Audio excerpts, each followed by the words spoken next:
Hello everyone, welcome to feel box tip series. Tip number 2, కొబ్బరి బొండంకి green colour patches లాగా ఊడిపోతుంది, tip please అని ఒకరు అడిగారు. ఈ కొబ్బరి బొండంకి వేసిన కలర్ ఊడిపోకుండా ఉండాలంటే ఫస్ట్ ఆ కలర్ ఫుల్గా డ్రై అవ్వాలి. అండ్ కొబ్బరి బొండం డెకరేట్ చేశాక ప్యాక్ చేసి క్లోజ్డ్గా కవర్లో కానీ బాక్స్లో కానీ పెట్టకూడదు. ఇఫ్ అలా పెడితే మనకి కొబ్బరి బొండం నుండి వాటర్ బయటకు వచ్చేసి మన డ్రై అయిన కలర్ కూడా తడిగా అయిపోతుంది. అప్పుడు మనం టచ్ చేస్తే ప్యాచెస్లో ఊడిపోతుంది. ఇఫ్ మీరు ఆ కొబ్బరి బొండంతో ట్రావెల్ చేయాల్సి వస్తే అప్పుడు మాత్రమే కవర్లో పెట్టండి. బట్ అప్పుడు కూడా ఆ కవర్లో ఉన్న కొబ్బరి బొండంకి గాలి తగిలేలానే ప్లాన్ చేసుకోండి.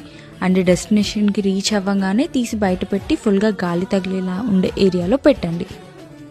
మేము డెకరేట్ చేసిన కొబ్బరి బొండం డెలివరీ అయ్యాక గాలి తగిలేలానే కొబ్బరి బొండం బయట పెట్టాలి అని మా ఎవ్రీ క్లయింట్కి చెప్తూనే ఉంటాము.